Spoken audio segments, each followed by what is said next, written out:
गोरखपुर नाम के गांव में चंदन नाम का व्यक्ति रहा करता था। उसकी महानता ये थी कि वो कोई भी काम बहुत तेज करता था, लेकिन उतने ही तेज सोच नहीं पाता था।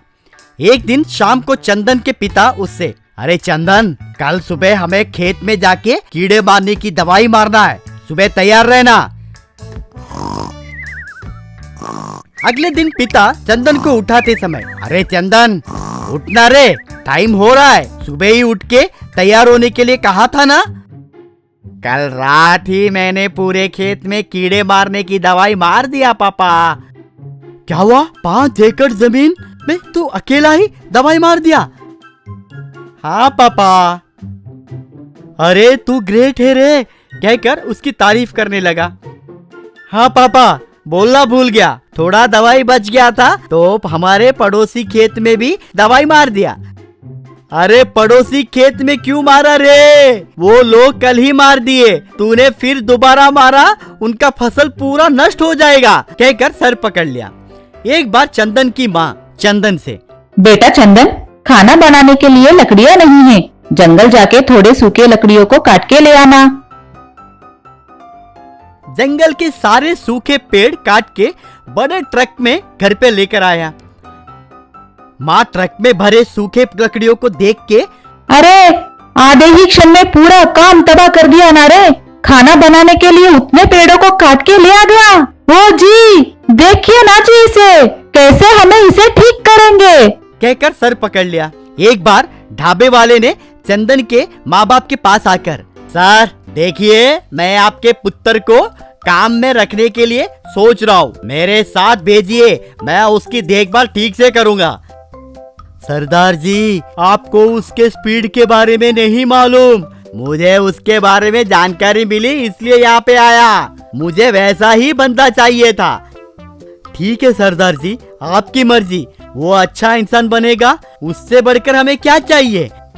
अगले दिन सरदार चंदन से, ये देख पुत्र, यहाँ पे 20 किलो प्याज हैं, 20 किलो टमाटर हैं, इन सब्जियों को काटना है, मैं अब भी आता हूँ, कहकर चला गया। चंदन टक टक टक टक टक करके सारी सब्जियां काट दिया। सरदार आके देखा तो सब कटे हुए थे। सरदार वो देखकर, वाह मेरे पुत्र, तू मेरे पास रहेगा तो मैं करोड़ों कमा सकता हूँ। ठीक है, ये ले सुन, हमारे पास एक मुर्गियां फार्म भी है, शाम को वहां पे जाके ऐसे ही काम करना।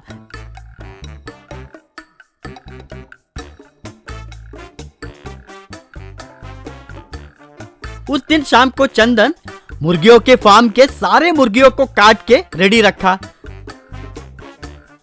सरदार शाम को मुर्गियों के फार्म के पास आके सारे मुर्गियों को कटते हुए देख के, अरे ओ पागल, क्या किया रे तूने? क्या कोई पूरे मुर्गियों को एक साथ काट दे? बाप रे, कितना नुकसान हो गया रे, तुम्हारा स्पीड मुझसे बर्दाश्त नहीं होगा, जा यहाँ से, कहकर सर पकड़ लिया।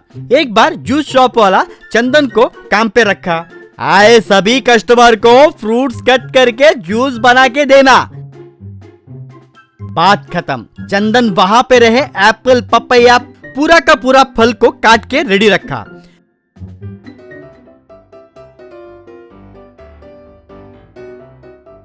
जूस वाला लौट के आके देखा तो, क्या है रे ये सारे फलों को काट के रख दिया।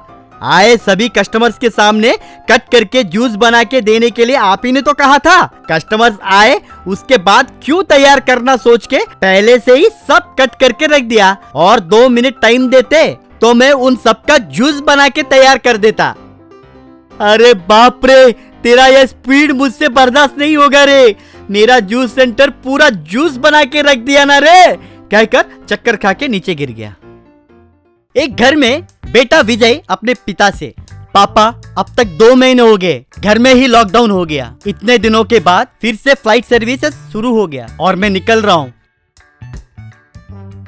बेटा बाहर माहौल कुछ ठीक नहीं है, 2 दिन रुक के तो जा।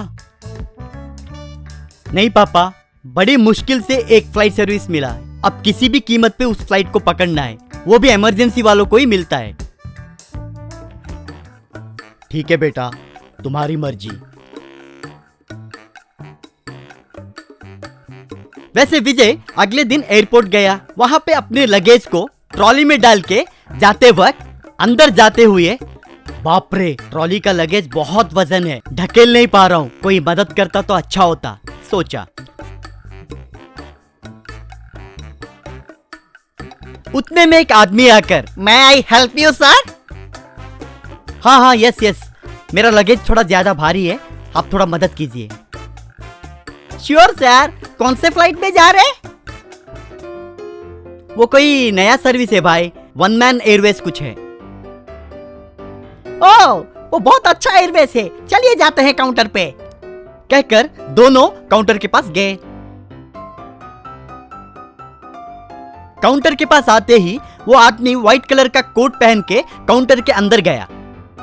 Yes sir, how may I help you? Hey, आप यहाँ पे क्या है? सॉरी, मैंने आपको पोर्टर समझा। It's okay sir, emergency situation की वजह से बहुत कम स्टाफ के साथ काम करना पड़ रहा है, काइंडली कोऑपरेट सर। वैसी कोई बात नहीं है सर, ऐसे इमरजेंसी सिचुएशन में आप सर्विस देना ही बहुत बड़ी बात है। थैंक यू सर, ये लीजिए आपका टिकट, लगेज नेक्स्ट काउंटर पे ड्रॉप कीजिए। विजय तब ट्रॉली में लगेज को खींचते हुए लगेज काउंटर के पास गया। विजय काउंटर में उसी आदमी को देख के शॉक हुआ। ये क्या, यहाँ पे भी आप ही हैं?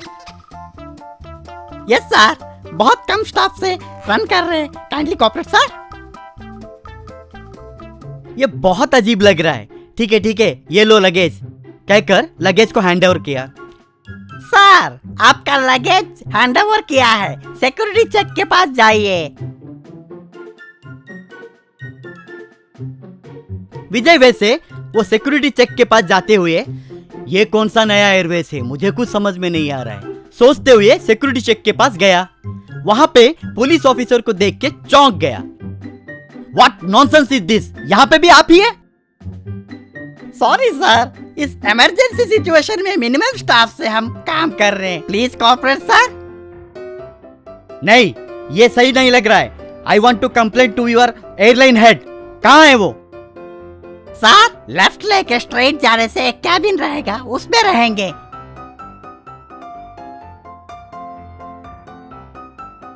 विजय तुरंत उस कैबिन में जाके देखा तो वही आदमी था। बोलिए सर, क्या चाहिए? विजय को क्या बोलना है समझ में नहीं आया। सर, सभी कैबिन में आप ही रह रहे हैं, आखिर ये कौन सा एयरवेज है सर? वन मैन एयरलाइन से सर, मतलब एक आदमी काम करने वाला एयरलाइन से। वन मैन एयरलाइंस मतलब ऐसा रहेगा? ठीक है, सभी काम आप ही कर रहे हैं, लेकिन फ्लाइट को कौन लेकर आएगा? हमारे पास एफिशिएंट और स्ट्रॉन्ग स्टाफ एक है सर, वो जाके फ्लाइट लेके आएंगे सर। ठीक है, तो अब मैं फ्लाइट के पास कैसे जाऊं? आइए सर, हमारा एफिशिएंट स्टाफ मेंबर लेकर आता होगा, उतने में फ्लाइट के पास जाएंगे, कहकर दोनों आगे बढ़े। वैसे विजय फ्लाइट के लिए इंतजार जब कर रहा था, कहाँ पे सर, फ्लाइट अब तक नहीं आई? वो आ रही है, वो देखिए सर। वहां पे उस फ्लाइट को कुछ बैल लेके आ रहे थे। विजय वो देखकर चौंक गया। ये क्या भाई, बैल तो खेत में काम करता है, यहाँ तो फ्लाइट लेके आ रहा है। सर, स्टाफ बहुत कम होने के कारण बेस्ट एंड इकोनॉमिक वे में हम ट्राई कर रहे हैं सर। ठीक है, लेकिन उस फ्लाइट के पास कैसे जाना है? बस कहाँ पे? सॉरी सर, नो बसेस, हमें बैलगाड़ी में ही जाना होगा, कहकर विजय को फ्लाइट के पास लेकर गया।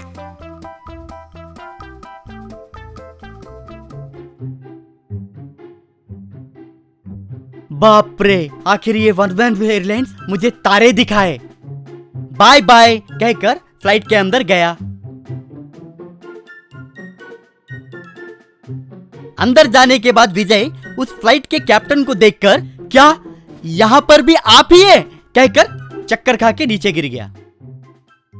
मालेगांव नाम के गांव में एक गवर्नमेंट स्कूल हुआ करता था।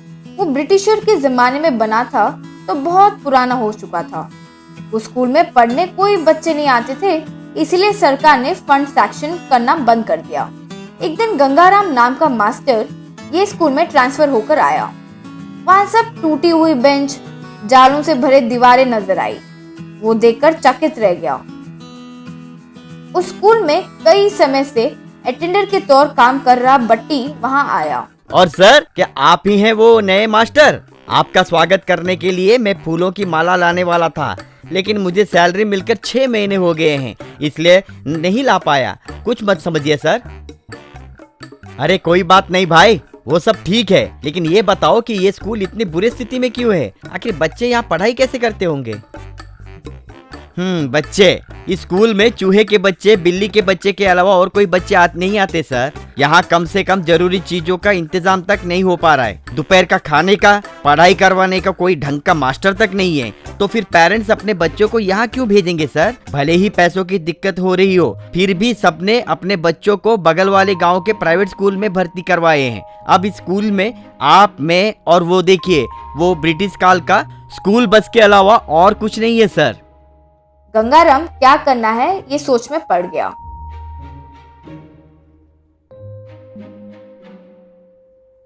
अगले दिन गंगाराम बट्टी से, देखो बट्टी, कोई आकर कुछ करेगा ये सोचकर हाथ बांध के बैठना नहीं चाहिए। हमारी स्कूल को हम ही ठीक करते हैं।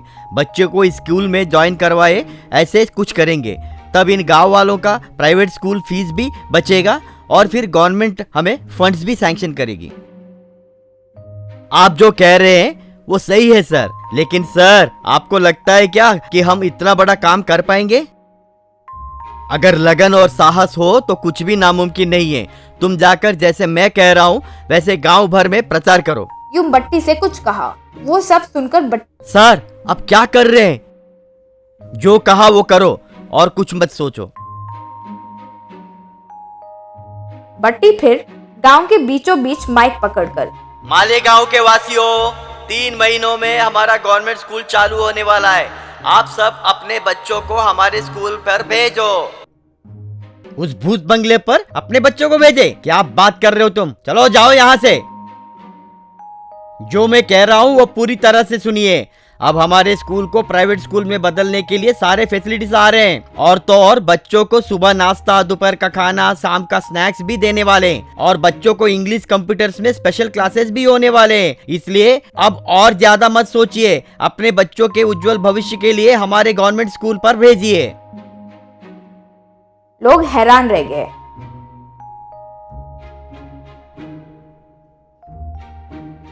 फिर स्कूल लौटा बट्टी। लोगों को जन्नत दिखाया हूँ सर। अगर कुछ गड़बड़ हो गई तो मारेंगे लगता है सर।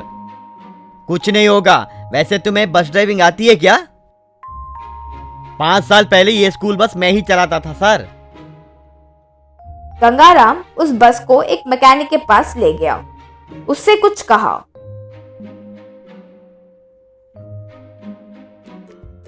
कुछ दिन बाद वो मैकेनिक उस बस को एक रैबिट के रूप में बदल दिया। बट्टी चकित रह गया। इस गांव से 5 किलोमीटर दूर एक फेमस टूरिस्ट प्लेस है ना, आज से हम दोनों इस खरगोश वाले बस को उस टूरिस्ट प्लेस में चलाएंगे। आसपास के गांव से हमारे गांव ट्रिप किया करेंगे। मिले पैसों से हमने जो भी लोगों का वादा किया उसे पूरा करेंगे। बट्टी चकित रह गया। उस दिन से बट्टी जब ड्राइविंग कर रहा था तो गंगाराम, आओ भाई आओ, हमारे खरगोश वाले बस में चढ़िए, सुंदर सा गांव पर सैर लगाइए। Please come and enjoy your ride. वो खरगोश दिखने वाला बस बहुत आकर्षित होने से टूरिस्ट लोग बहुत ज्यादा उसमें बैठने लगे।